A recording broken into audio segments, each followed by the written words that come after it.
Darsing nechida tugaydi? Bugun olimpiadaga boramiz. Qanaqa olimpiada? Fan olimpiadasi respublikaga.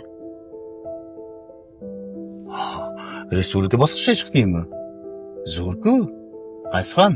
Matematika. Yutasanmi ishqilib? Ha, xudo xohlasa yutaman. Barakalla. Agar yutsang, xohlagan narsani ol beraman. Og'zingdan chiqqan narsani muhayyo qilaman, o'g'lim. Qarang lekin dada, men albatta birinchi o'rinni olaman. Ko'ramiz-da. Omad. Rahmat. Kiring. Assalomu alaykum, Bekzod Murodovich. Va alaykum assalom. Kirsam maylimi? Kirib bo'ldingiz? O'tirsam maylimi? O'tiring. Xo'sh. Oshxona qalay? Oshxona tinch. Yana qanaqa balolarni boshlab yuribsiz? Voy, balo demang. Xayrli ish.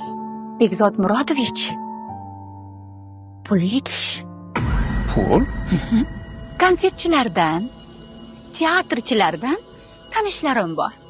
Bilasiz, davlat maktabida ishlaganman. O'shanda tanishganman. Xo'sh. Targetda 300 ga yaqin o'qituvchi bor. Shu xalqlar do'stligida bo'ladigan konsertga o'qituvchilarga bilet qilib bersak. Tekingami? Nega tekinga bo'lar ekan? Pulga albatta. Chetroq qatorlardan, balkondan bilet qilib berishadi. O'qituvchilarga bo'laveradi. Baribir oyligidan olib qolamiz. Xo'sh. Agar bitta konsertdan 300 ta bilet olsak, bizga 30% bersa, bu 10 millionga yaqin pul degani. Agar bir oyda 5 ta konsertga bilet oladigan bo'lsak, bu 50 millionga yaqin pul degani. Qarabsizki, o'rtasidan adra qilamiz. 25 millioni sizga, 25 million menga bo'ladi. Ortiqcha bir qorinni og'ritadimi? Shu 25 million sal kamroq-da. Shuni sal qanaqa qilib ko'paytirsa bo'lar ekan, ha? Voy, Bekzodjon, buni ham o'ylab qo'yganman. Davlat maktabida ishlaganman-ku. Teatr adminlari bilan tanishman. Haftani har seshanba kunini ma'naviyat kuni deb e'lon qilamiz. Teatrlarni chaqiramiz. Targetni filiallari ko'p. Kimsan? Boylarni bolalari o'qishadi. Teatrga desak 200 mingdan ota-onalari jon deb berib yorishadi. Teatrni o'ziga 100 mingdan bersak, do'ppisini osmonga otadi. Shunda oyiga qancha topsak bo'ladi? 50 milliondan topsak bo'ladi.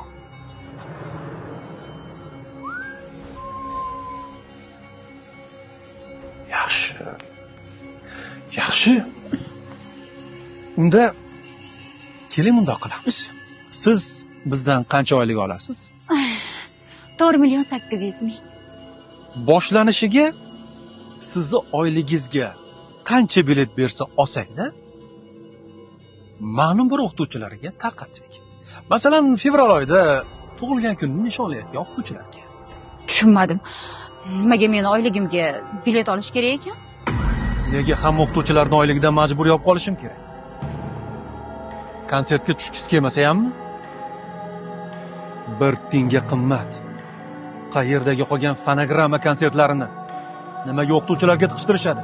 Qanaqadir jurnal, gazetalarga majburiy obunalarmi yey?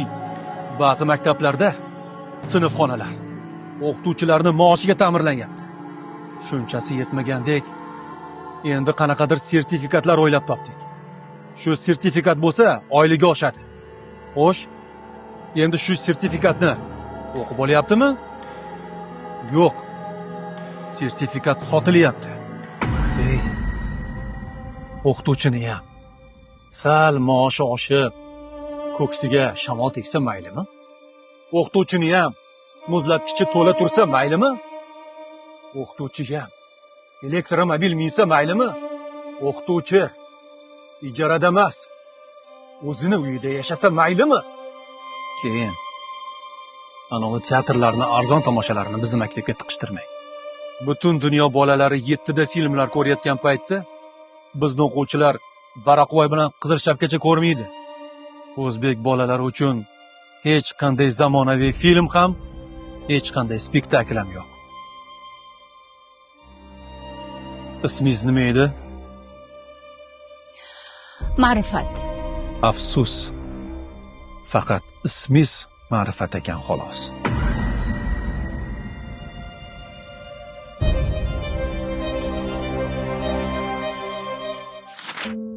Hurmatli o'quvchilar,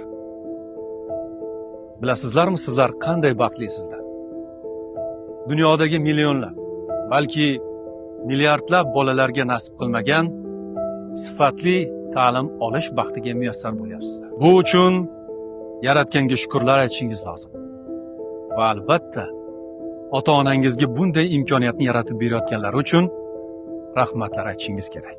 Sizlar target o'quvchilarisizlar. Bizni maqsadlarimiz katta. To'g'ri, sizlar fan olimpiadasida tuman va shahar bosqichida g'alaba qozondinglar. Lekin bu bizni qoniqtirmaydi. Bugun bo'lib o'tadigan respublika bosqichida albatta birinchi o'rinni egallashlaringiz shart. Sizlarga omad tilab, yana bir bor Target maktabini ochishdan maqsadimni eslatib o'tmoqchiman. Biz jamiyatga ishchilarni emas, ish beruvchilarni yetkazib beramiz.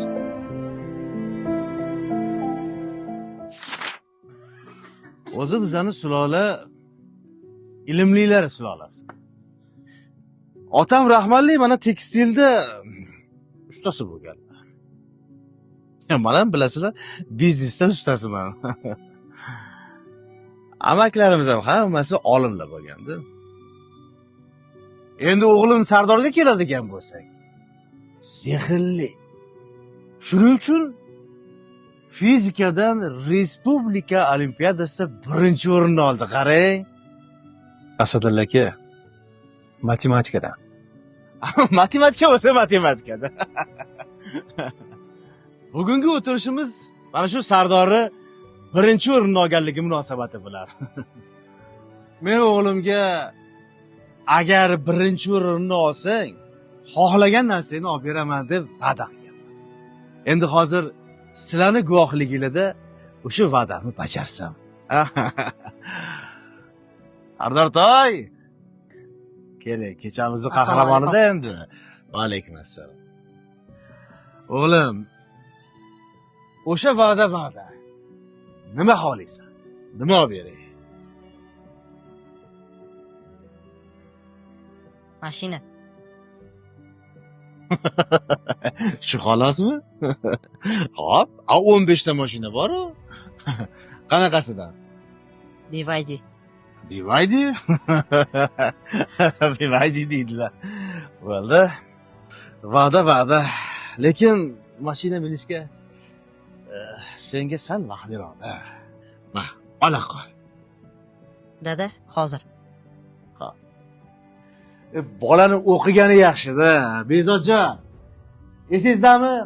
Mana shu bola sizni targetingizni yuzini yoriq qiladi degandi, va? Ko'rdingizmi? Domla haligi eskilar aytadi-yu, go'sht sizniki, suyagi bizniki deb. Qo'liga lineyka bilan uribdi. O'quvchini urgan o'qituvchi ishdan bo'shatasizmi? Qanaqa ariza? Statya bilan bo'shatasan.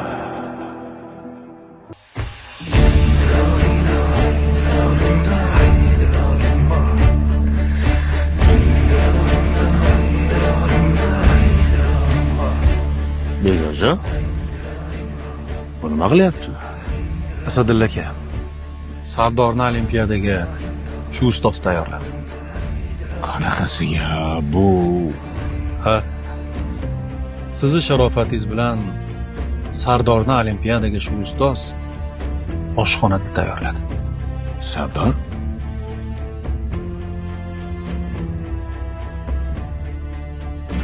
Ustoz, meni kechiring.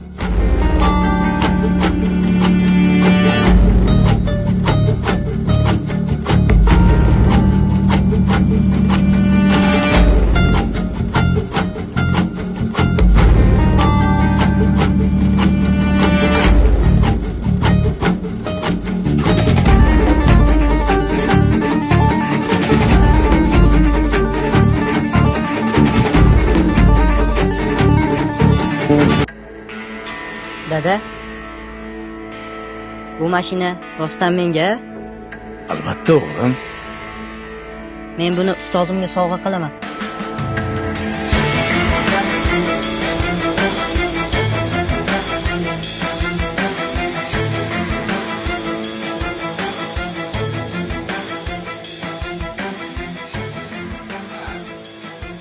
Kerak emas, Safo. Ustoz, siz bundan ham kattalarga loyiqsiz. Bu sizga.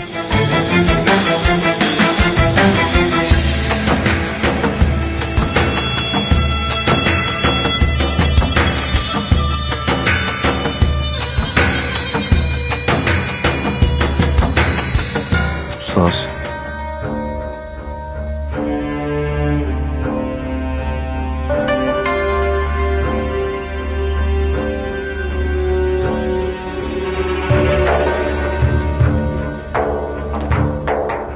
Afsus.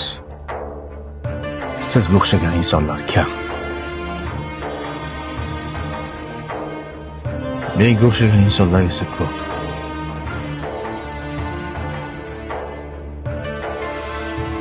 Sizdan uzr so'rayman.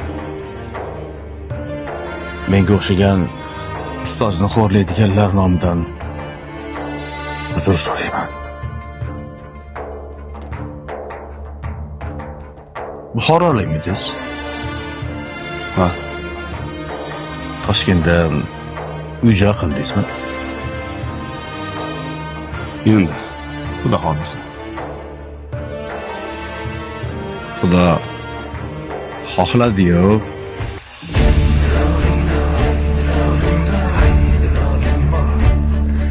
Yo'q, hay.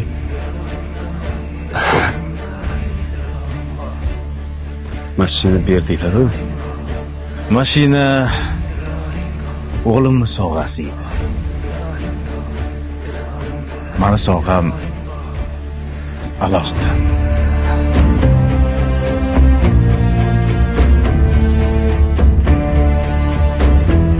Shu Sardorga deb uyab qo'ygan.